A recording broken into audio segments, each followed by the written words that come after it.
Se você já assistiu Beyblade Metal Fight, eu tenho certeza que você já notou um detalhe muito crucial na temporada de Metal Fusion. Porque somente dois Beyblades legitimamente falando durante toda a franquia completa de Beyblade Metal Fight desenvolveram a jogada sombria. André, o que precisa para a jogada sombria ser desenvolvida? O que precisa ali pra gente poder ter um Blader que tem o poder sombrio, a jogada sombria? Fica comigo até o final do vídeo que hoje eu vou te explicar cada detalhe dessa história. Quando a gente fala da jogada sombria, vamos pensar nela como o resultado de uma equação, que existe diversos fatores antes para acontecer para a gente chegar no resultado. E exatamente essas sequências de fatores que colocam ali limites para Bladers que poderiam ter desenvolvido a jogada sombria não terem desenvolvidos. Um exemplo muito claro que eu já falei muito aqui no canal é o próprio Tsubasa. Ele desenvolveu o poder sombrio, mas não chegou a desenvolver uma jogada sombria. André, por quê? Você vai entender agora. Essa questão da jogada sombria ser o resultado de uma sequência de fatores é uma coisa que a galera precisa entender como que funciona para poder falar, olha,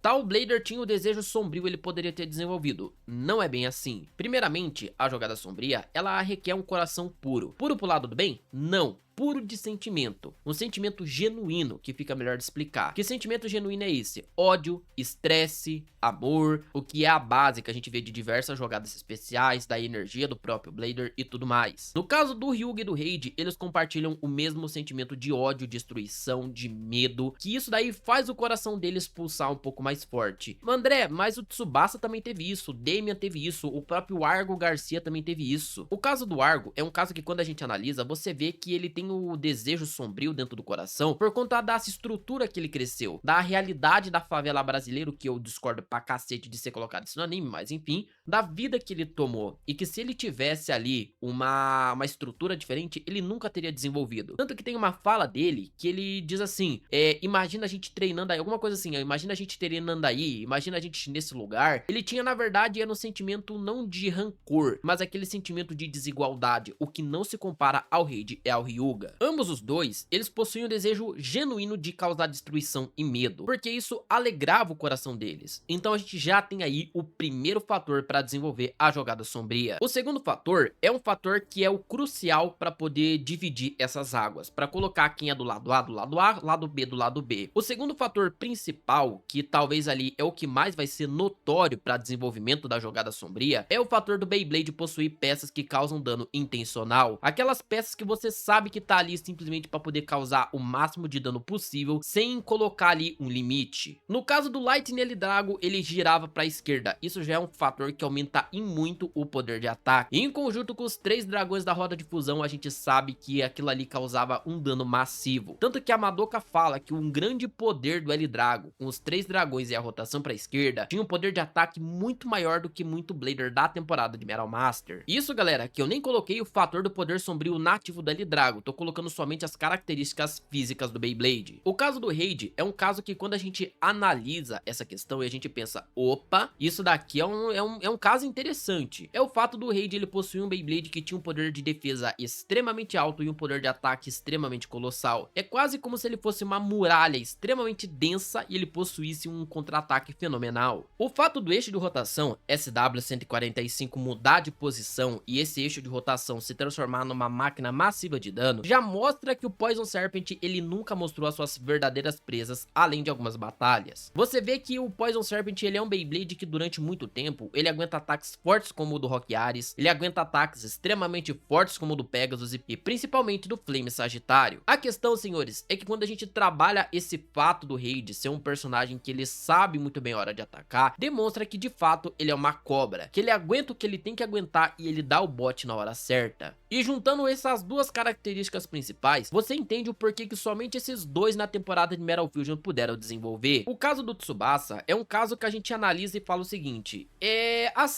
só foi colocado ali pra preencher roteiro, porque não dá nem pra colocar como relevante o poder sombrio. Isso deu um boost muito alto de poder? Deu. Mas o desejo do coração do Tsubasa era um desejo, digamos que dualista. Ele tinha um lado bem, o lado mal. Já começa por aí, que ele não tinha um lado único, por exemplo, igual o do Raid, igual também o do próprio Ryuga, que era um desejo puro massivo de causar destruição e medo. O segundo fator que eu falei, que é um Beyblade com peças pra causar dano, o Earth Eagle não era bem assim. O Earth Eagle sempre foi um Beyblade de defesa e um Beyblade pra não causar tanto dano, mas pra resistir, um Beyblade ali pra poder entrar numa parte mais técnica e um Beyblade pra ter mais permanência. sequência. Já começa por aí que o poder sombrio nem deveria ter sido desenvolvido nele, foi apenas um furo de roteiro, uma história, um retcon muito mal feito, que nunca deveria ter existido. Mas o Damian, senhores, esse sim é o único Blader de Metal Masters que poderia ter desenvolvido a jogada sombria. Por quê? Se a gente analisar a construção do Damian, desde quando a gente tem a consciência que ele é um Blader, ele foi construído para ser um Blader mau. Aquele Blader que ele tem o desejo puro no coração de causar destruição e medo. Não é à toa que a primeira aparição dele ali naquela espécie de ginásio, não é ginásio, mas naquela pista de corrida que o Yui Tsubasa tá, o cara já manda a cabeça de Cerberus pro céu aparecendo e o cara manda 2 malucos pro hospital. Então aí já começa a dramatologia dele. O segundo fator é que o Damian ele possuía um Beyblade com as mesmas características do L-Drago, 3 cabeças que causavam um dano massivo e com aquele eixo de rotação BD-145, as 3 cabeças que a gente chama as 3 cabeças de Cerberus ganhavam um poder de defesa extremamente alto igual o Poison Serpent. O fato é que na luta do Damian com o Kyoya, a gente vê que ele ganha uma aura maligna, que ele transparece daquela aura vermelha intensa para uma aura sombria. E é aí que entra um detalhe que poucas pessoas perceberam. O Damian, senhores, originalmente ele foi construído para ter a jogada sombria, mas depois ali dos produtores ver que essa adaptação no Tsubasa foi horrível, eles descartaram essa ideia. Mas se você analisar todos os fatos que eu falei até agora, o Damian seria o único Blader capaz de desenvolver, inclusive porque ele possuía uma jogada que era as Portas do Inferno, que já representava isso automaticamente. Era só ele trocar e falar, ao invés de jogada especial, ele falar jogada sombria, abram-se as portas do inferno e acabou, porque aquela aura preta e roxa ele já tinha. Um Beyblade que representava o guardião do inferno do submundo, ele já tinha. Uma aura demoníaca maligna, ele já tinha. Então, eles só simplesmente falaram, olha, é assim ó, a gente já fez uma merda de colocar esse retcon da jogada sombria, vamos deixar esse personagem esquecido de canto. Mas ele sim poderia ter sido desenvolvido. O fato da equipe de engravatados que eu falo que produziu o Beyblade Metal Fight, eu acho que esqueceu esse detalhe muito crucial. Eu falo no vídeo Damian e eu volto a repetir, se tivessem invertido os papéis e a ordem de apresentação do Tsubasa e do Damian, talvez faria mais sentido a jogada sombria ter sido desenvolvida. Se o Damian tivesse a jogada sombria de uma forma mais misteriosa que a do Ryuga e a do Raid, e depois ele batalhasse com o Tsubasa ali naquela mesma cena do parque, e depois disso o Tsubasa tivesse desenvolvido o poder sombrio no coração, talvez aí seria mais coerente. Mas a gente sabe, eu sempre falo pra vocês, Beyblade não tem coerência alguma. Beyblade não tem explicação nítida alguma. E é graças a esse tipo de decisão que um canal como esse, ele surge. Então se você gostou do vídeo, senhores, eu quero agradecer imensamente a cada um de vocês e principalmente pedir um favor pra você. Se você não é inscrito no canal, clica no botão de se inscrever e se você não deixou o like, deixa o seu like. Eu tô vendo, você não deixou o teu like, eu tô vendo aqui na tela do notebook, você não deixou. Deixa o like pra poder fortalecer e se você tá pelo celular, arrasta pro lado no campo dos comentários e você pode hypar o vídeo de graça. Rapaziada, o YouTube te dá pontos de hype de graça pra você gastar com o canal. Mas se você tiver com R$2, é R$2. Você não comprar nenhum chiclete mais com R$2. Se você quiser ajudar o canal, cara, você também pode comprar pontos de hype que você ajuda imensamente. Vamos hypar o vídeo e o canal para ele poder chegar a outras pessoas, a gente se restabelecer e finalmente a gente atingir a meta da monetização. Moçada, meu nome é André, mais uma vez agradeço a todos vocês, fiquem bem e fui!